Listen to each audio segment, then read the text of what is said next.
guys! Welcome to my new vlog! So ngayon, kumakain ako ng almusal. Ito yung ulam ko. Lumpia. So meron din ako ditong suka, sausawan. So, the moment of cooking na. Lasahan na natin kasi gutom na. Kaya dapat open parate o accessible parate itong sabi at kalsada. Kaya nilagyan ng no parking. Sarap siya pag may sausawan.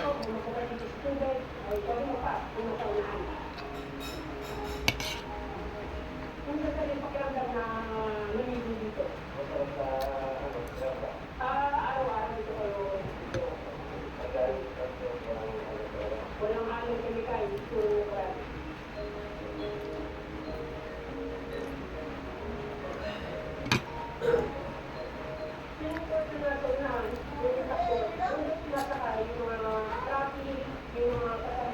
Sarap guys.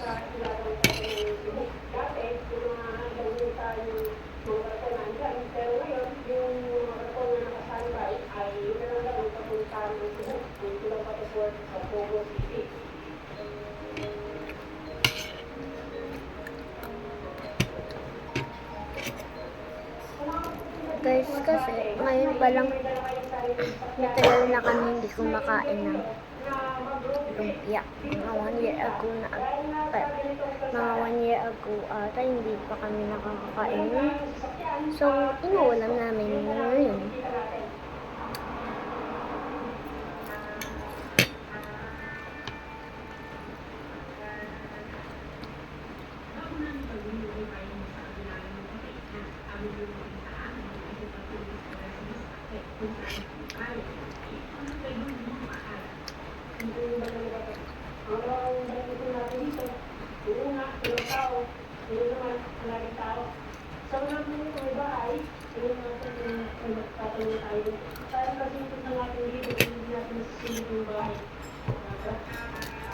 Dito naman sa susunod na try.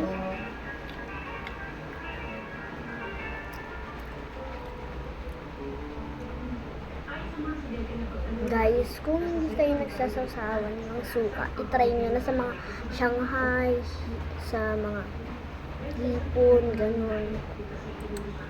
Tsaka sa mga Shanghai, tsaka sa lumpia. Yan, katulad na kain.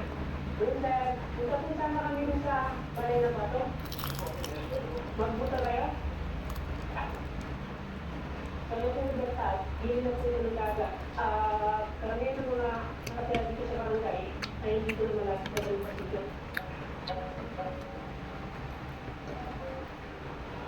Yan o.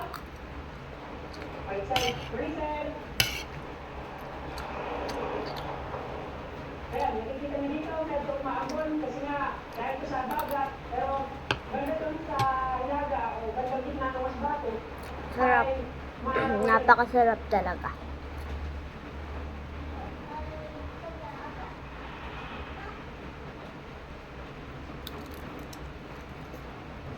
So, tatanggalin na ba ito? Sino po yung gumawa mo? Ano yung kuya? Ilang metro lang mula doon sa kalsada natin pinagpartinan, makikita na kagad natin. Sarap talaga. O kung sa Tagalog, bahay na ba ito? Dito kasi, karamihan ng tao, Bisaya, lahat. Ito, alam niyo ba ito? Yung pinaya. Kasama ang caretaker ng lugar, paano pinasok at pinagpapalitan, ang bawat sulok ng bato, pinutin para maging bahay. Sarap talaga. Ito kasi yung lumpia, gulay lang. Wala siyang isda, karne, katulad ng Shanghai. Yung hindi siya puro gulay yung Shanghai.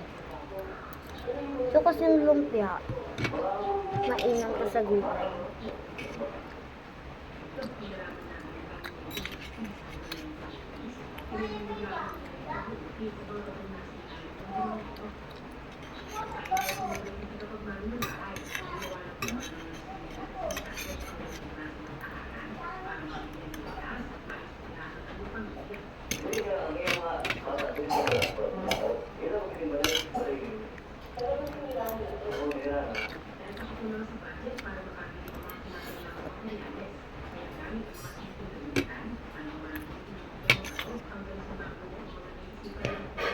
dati nung bata pa ako, hindi ako nagkaganto.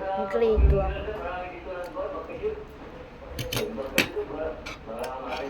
Nung grade 2 ako, di ako nagkagantong sasawan.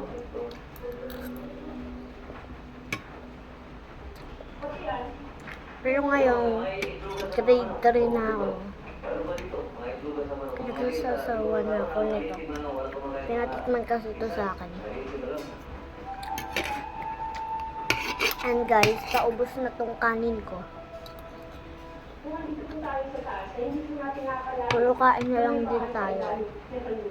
Tulad sa mga ibang bundok, bundok na Kung nag-journal ba kayo sa school nyo, ang journal kasi, ibig sabihin yan, diary. Tapos guys, pag, nagsulat ka, dapat hindi mo ipapakita sa kanila. Kasi secret diary yan eh. Journal. Iniba lang yung tao. Kasi nagsasubject kami ng ganyan.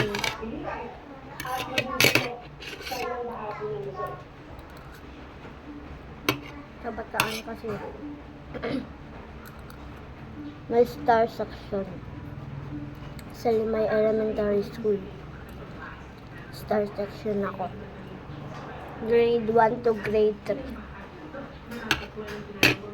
And guys, ubos na yung ubos na yung kanin and ulam. See you on my next vlog. Bye!